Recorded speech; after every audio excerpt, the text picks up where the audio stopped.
My baby was born. For the baby shower, please gift us $10,000. What? Startled by Catherine's carefree tone, I couldn't help but speak out loud.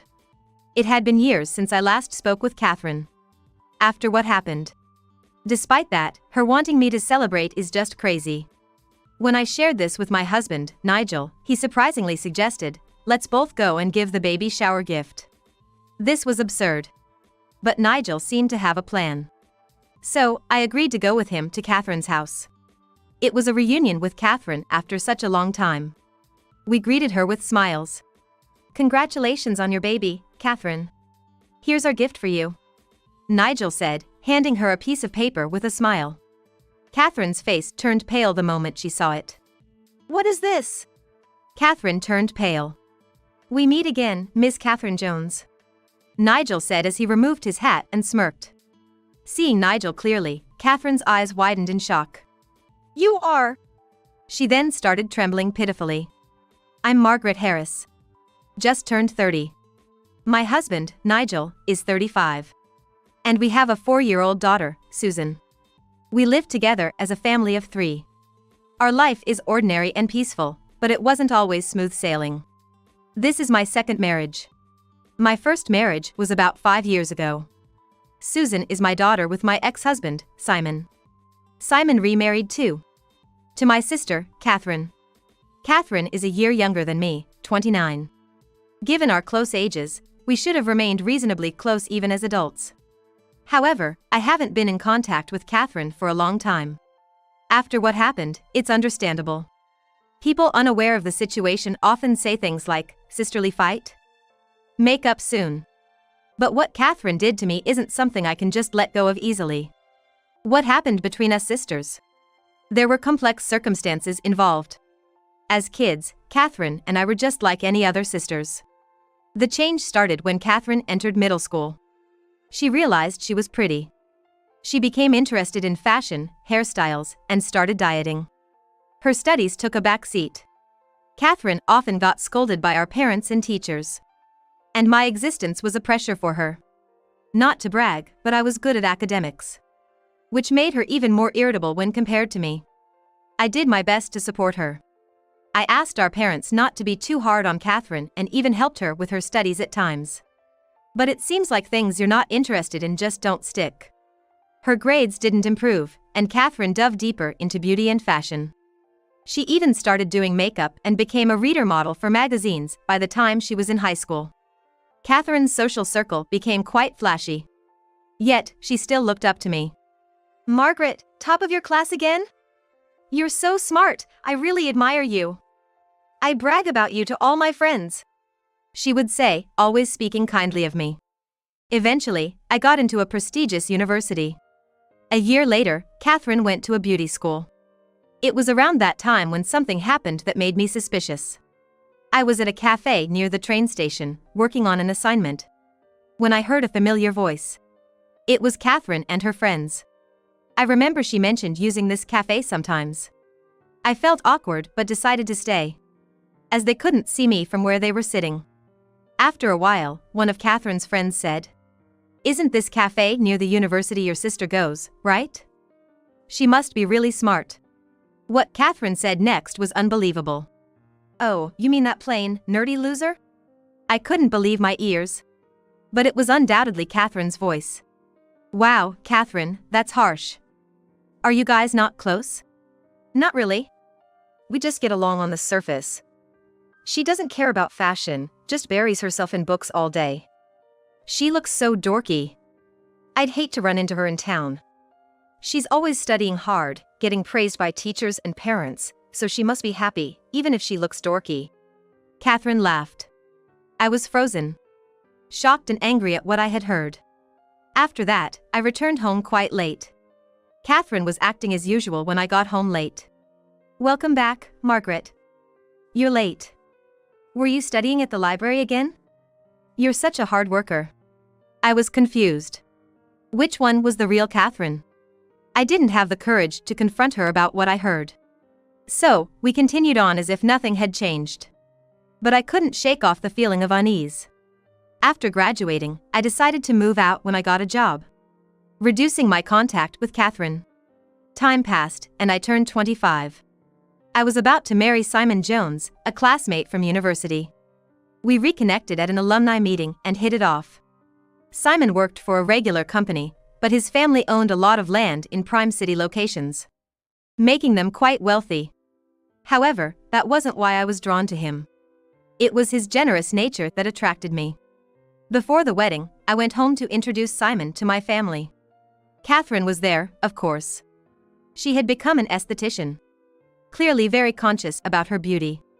Her makeup, style, and fashion were impeccable, just like a model. I was initially tense, but Catherine celebrated my news with the same untroubled laughter as before. My heart gradually warmed to her. Maybe back then, she was just a frustrated teenager. Time has passed, and we've all grown up. That's what I convinced myself of. Due to our closeness in age, Simon, Catherine, and I quickly became good friends. Sometimes, the three of us would even hang out together. If Catherine and I remained awkward, it would have worried Simon too. It turned out to be a good thing. After marrying Simon, I soon became pregnant. I had decided to go back to my parents' place for the birth. So, I consulted with them and started visiting a nearby hospital. It was a busy time. I had severe morning sickness and had to be hospitalized for a while. My parents visited, but I rarely saw Simon and Catherine. But I was too sick to worry about that. I had no energy to worry about what was going on around me. In hindsight, I wish I had been more observant then. If I had, I might have noticed something. And then, I went into labor. I gave birth to a healthy baby girl, Susan. But my health didn't recover quickly. So I stayed at my parents' for a bit longer. Simon, busy with work, hardly visited, leaving us to communicate mainly through emails and phone calls. Gradually, I got better and was ready to return to the home where Simon was waiting. I wondered what he would say when he saw the baby. With such thoughts, I opened the door. "Simon, I'm home." No response. I opened the living room door, and to my shock, there was Simon and Catherine, in a compromising situation. "What?" I was speechless. Simon hurriedly dressed, but Catherine seemed oddly calm. "What's going on? Margaret! This is a misunderstanding."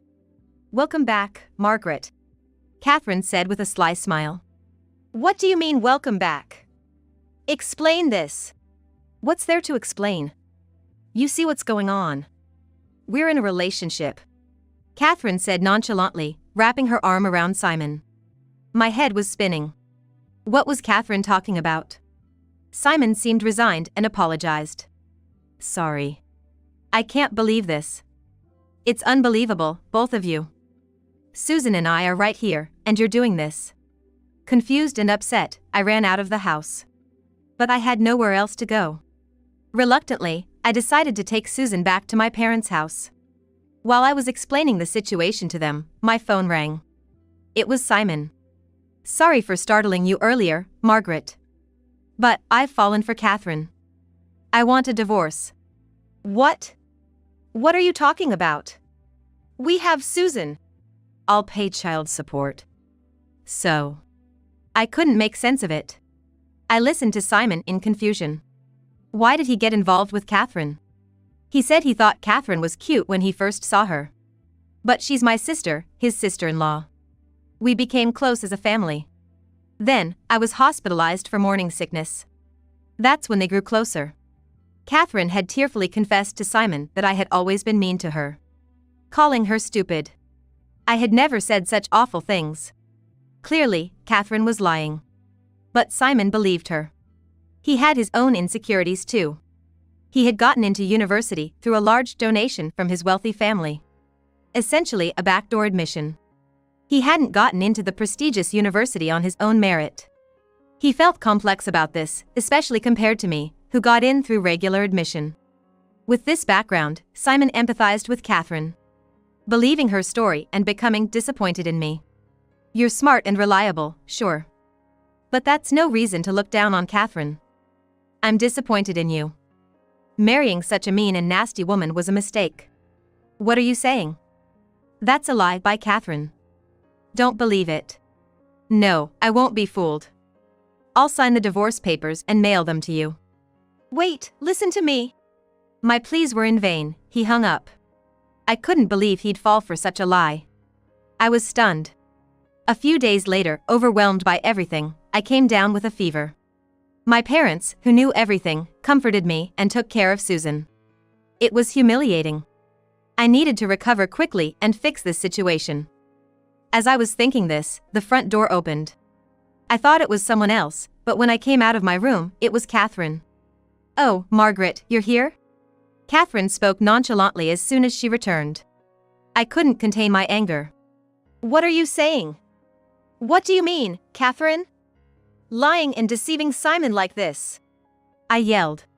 Hearing the commotion, my parents rushed in to calm us down. But we didn't stop. "I've always hated you, Margaret," Catherine said in a lower tone than usual, speaking slowly. "I couldn't stand that you, just for being good at studies, received all the attention and love. That's why I wanted to take away something important from you." The house fell silent upon Catherine's confession. I couldn't believe she had such thoughts. Anyway, I'm glad I focused on beauty. Simon's just a regular guy, fell for me easily. Catherine spoke with a smile. I was speechless. So, the Catherine I saw in that cafe was her true self. What had I been seeing all this time? The real Catherine hated me so much, yet all I saw was the convenient illusion of a sister who admired me. As I stood there dazed, Catherine grabbed her things to leave. "Simon's house, with your plain and nerdy interior, isn't to my taste.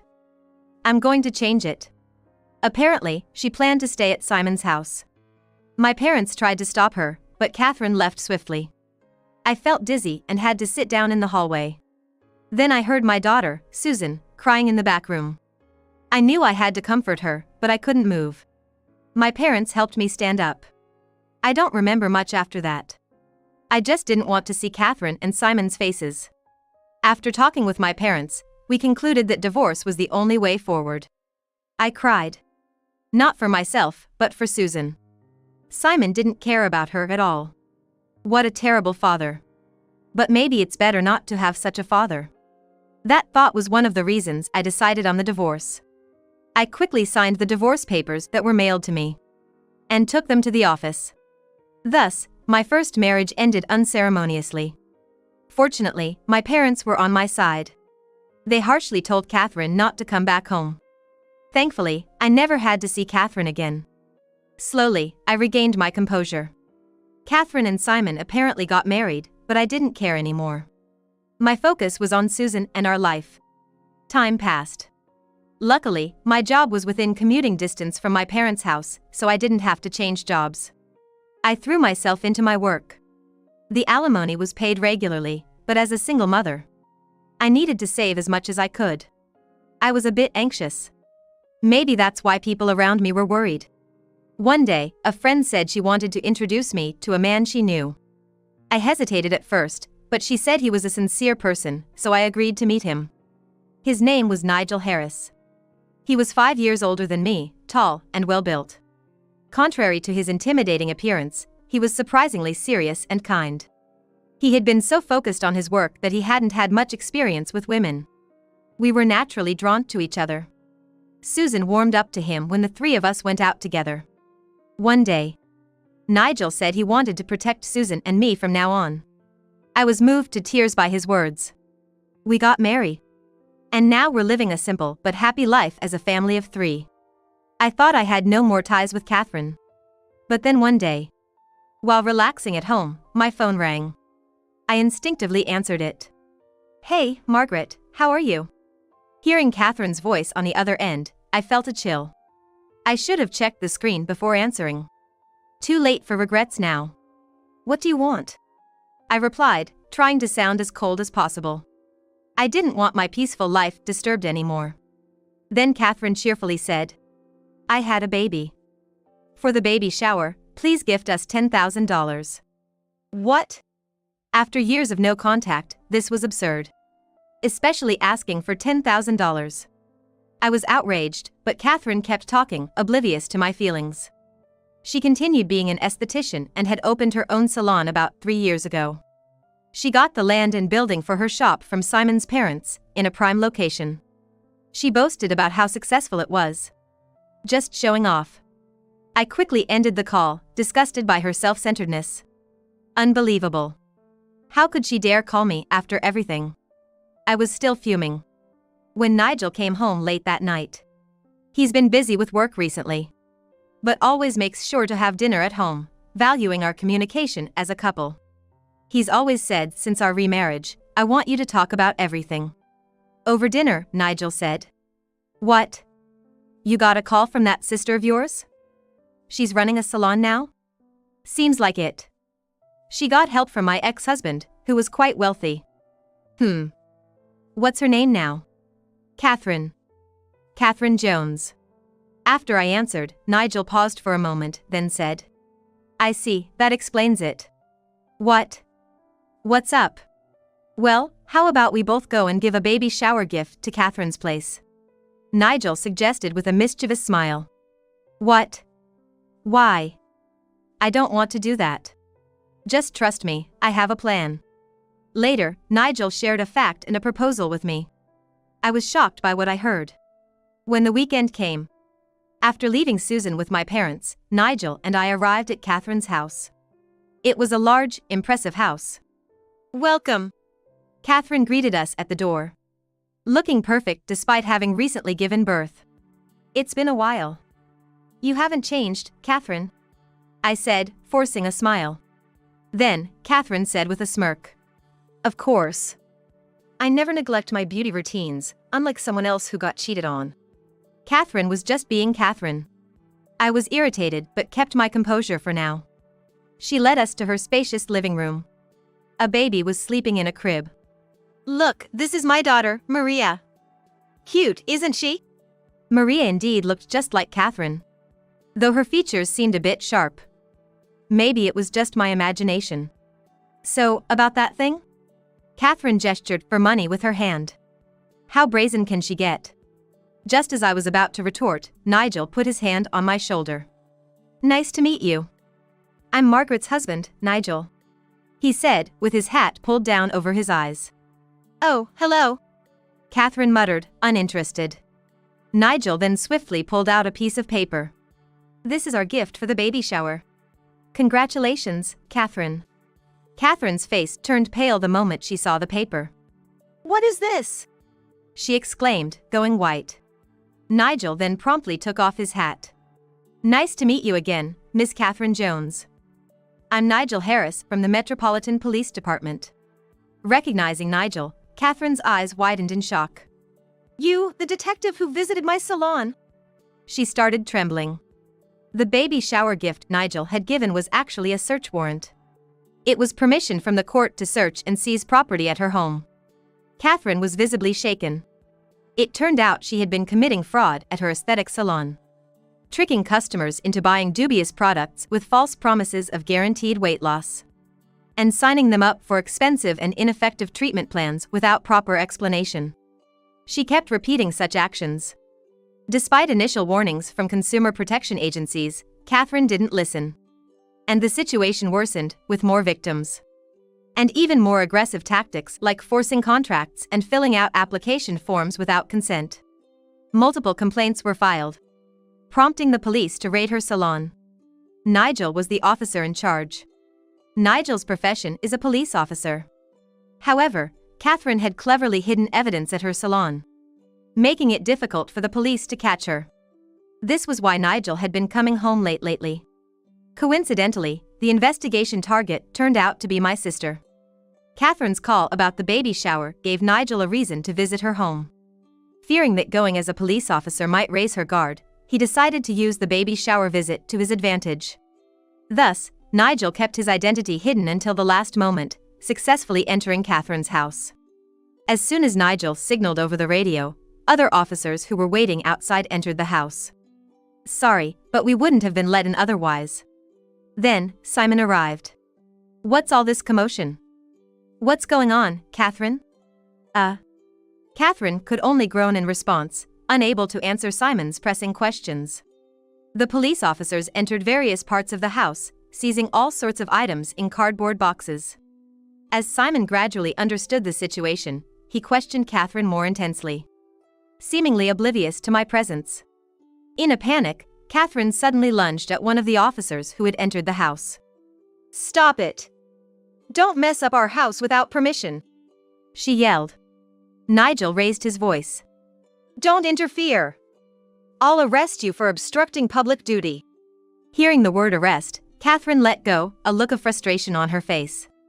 But she wasn't one to give up easily, and glared sharply at Nigel.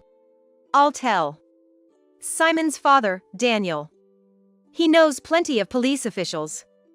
He can cover up anything like this." Catherine mentioned the name of Simon's wealthy father, Daniel Jones, who indeed had a wide network and many acquaintances among powerful figures. It made sense that Catherine was counting on him. Catherine turned to Simon and shouted, "You can do it, right? Your father can. He's always been donating money to various places to get favors done." "Hey! What are you saying in front of the police?" Simon was flustered. Catherine, too agitated to think clearly about her words, blurted out everything. Nigel spoke calmly. "The Jones family. The long-standing landlords. Daniel Jones, Simon's father, and a former city council member, quite a wealthy man. So what? What about it? He's already been indicted for bribery in a corruption case. He's currently in custody." "What? My father?" Now it was Simon's turn to be thrown into disarray. The Jones family, despite their wealth, seemed to be mired in corruption. Simon's backdoor university admission suggested a tendency to solve everything with money. "Why is your father involved in such a thing?" "I don't know. But Catherine, you were committing fraud at your salon?" "Shut up, not now." The two began a heated argument. Amidst the chaos, I calmly addressed Catherine. "Why don't you just accept it? It's embarrassing." "What did you say?" "You lied again. For years ago, you fabricated stories about me to Simon, trampling on my heart. And now, you're deceiving your customers for your own gain. No matter how beautiful you are, your heart is ugly, the lowest of the low." "You!" As Catherine opened her mouth to retort, a police officer's voice came from the back room. "We found the business computer." "Damn. Likely, that computer contained the evidence." Catherine bit her lip in frustration. "Catherine Jones, let's continue this discussion at the police station. Please come with us." Catherine's face fell in despair, seemingly out of energy to resist. When brought to the station, Catherine initially denied the fraud charges. However, when the data on the computer was analyzed, evidence was found. Catherine was arrested. The charges were extensive, including fraud, coercion, and forgery of private documents. Catherine's salon, opened about 3 years ago, had apparently been in the red from the start. She had aggressively promoted products to secure even a little revenue. But she didn't want anyone to know about her dire financial situation. Having boasted about opening the salon, she felt compelled to claim it was thriving.